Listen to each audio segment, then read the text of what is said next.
Hi, thanks for joining us again at Return to Israel. I'm Anthony, and I have my special guest here, Shmuel Junger from Christian Friends of Israeli Communities, CFOIC. And we are sitting on top of a hill just inside the Green Line, which is what is called the disputed territories. But one of the beautiful things that is so important about why we're here together with Shmuel this afternoon is that the communities inside the Green Line is the heartland of Israel.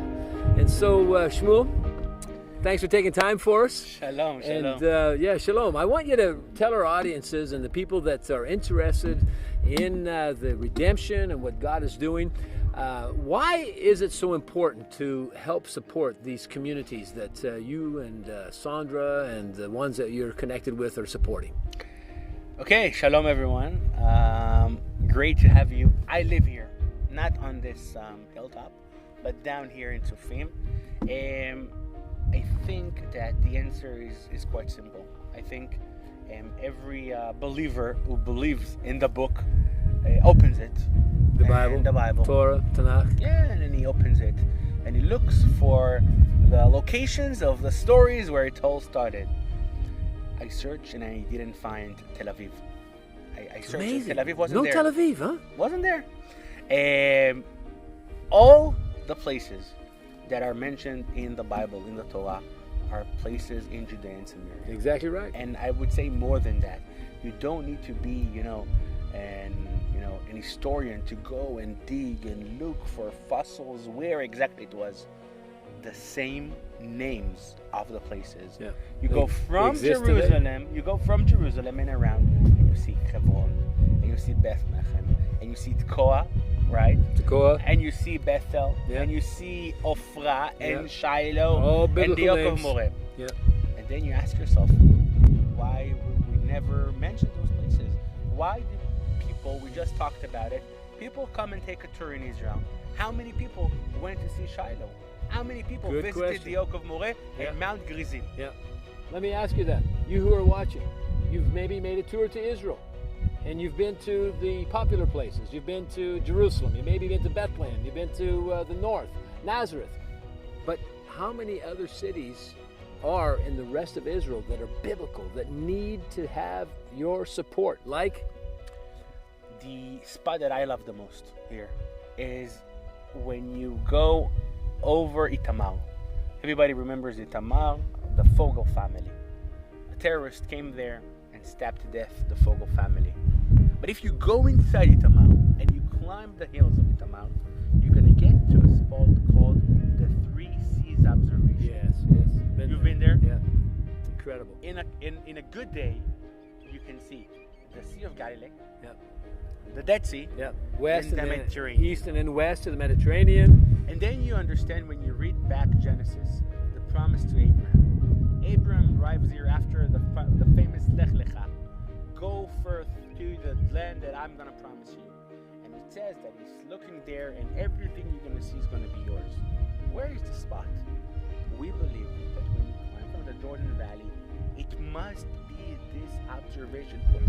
Yeah. And when you stand there and you see the sea, the desert, Shechem, what's stronger than that? No, that's The story connecting of to the the Jewish Bible. nation, the story of the Tanakh, it all started there with Abraham and the promise. And that's not only there, it's literally everywhere you go. You understand this is here, around us.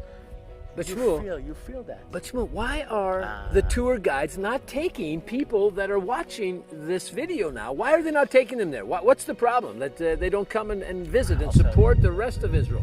It's simple.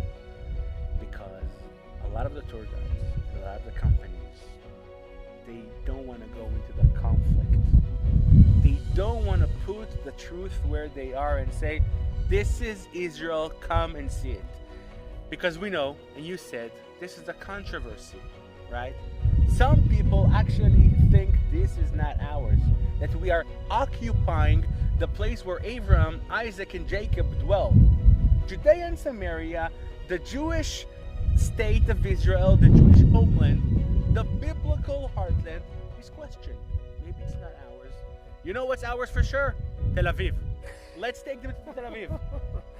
Jerusalem. Yeah. You know what? Jerusalem is also, it's like a question, right? I know. There's It's a east, divided there's west. city. What's Yeah, happening there? yeah, I know. But wherever you can see the groups, you ask them, why aren't you going to the places where you know from the Bible? Yeah. I'm asking you this. You're going to go to a kid who never visited Israel. Ask him, a kid that knows something about his religion, what places do you know in Israel? Okay, let's guess. The first thing is going to be Jerusalem. I want to say Israel, Jerusalem. What's going to be the second place? Nazareth, maybe? Maybe Nazareth. third is going to be Bethlehem. Bethlehem would probably Okay, second, that third. we clear the table. What's next? Yeah. He's going to think about it for a second. Pretty sure he's going to go back to the book of Genesis. What he remembers, the stories. Oh, the dream with Jacob, that dream. Yeah, that was in Bethel, right?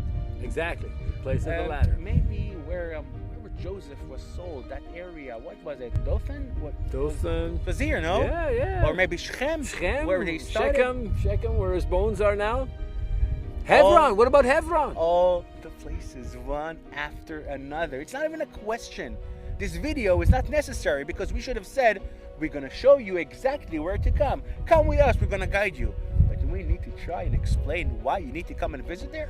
I know, because the tour guides, they're going to give the easy route. And unfortunately, like you said, the truth is they don't want to tell the truth.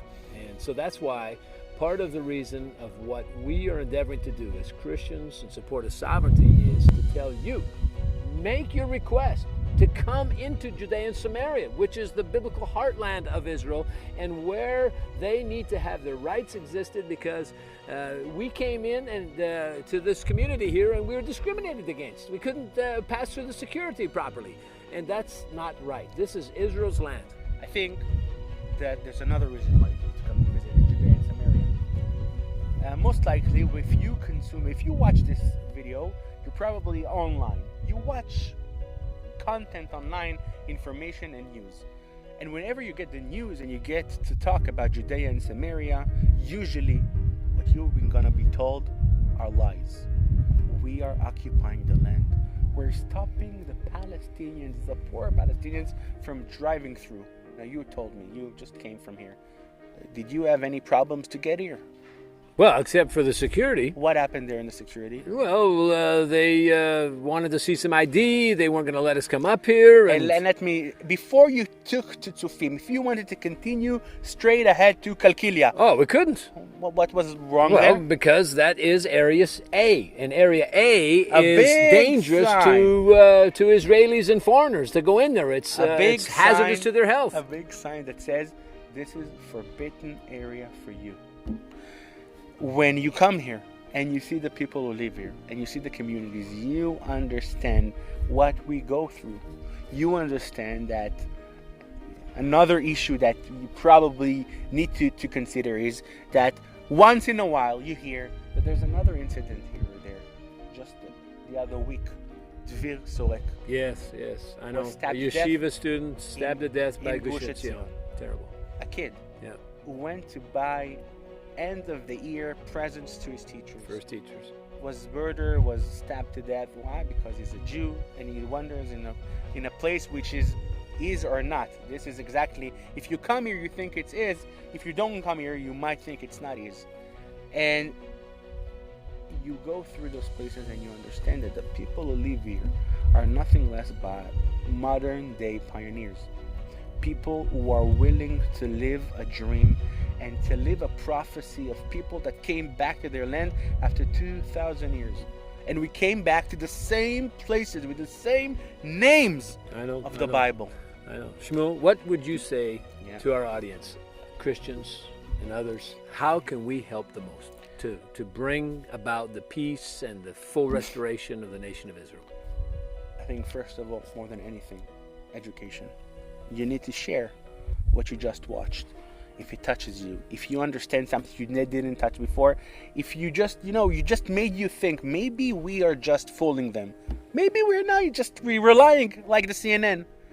Go check the information, see what we're talking about. The best thing is to come here. But there are other sources online that you can go and check what's the reality. What you're being told is nothing less than fake news, right? That's fake news. Yeah. So first of all, Victims be of fake news. educated. Be educated. Understand what's going on in here. Okay? We're trying to live our life peacefully, and there's a lot of issues around us when our neighbors don't want us here. Yeah. That's basically it. That's number one, be educated. Number two, come and visit. Very good. Very good. You come to Israel anyway, right? Everybody's dream is to come to Israel. Ask your tour guide, ask your pastor, how could it be we're in Israel and not in Shiloh? Yeah. Only ask this simple question. Yeah. Okay? Anything else?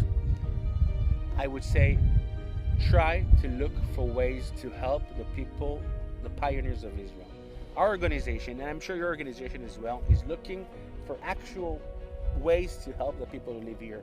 When you're trying, you look at Israel, and you look at the situation, and you look at Judea and Samaria, you said, I want to be part of it. Yeah. It's not enough to sit in my comfortable home and maybe even consider that to say, you know what, they're right.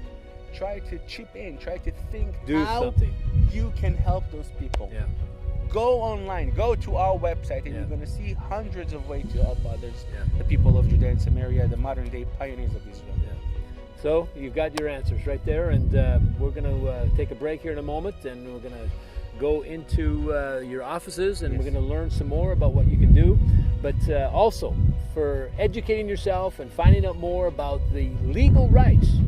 The Jews have legal rights. They've been granted to them by the United Nations, by the San Remo, by the San Remo Accord that entitles Jews to their land. So they're not occupiers, they are the indigenous people, but you need to know and find out more by visiting some of the information on our website. So thank you for watching. We're going to take a break, and we'll see you in a bit.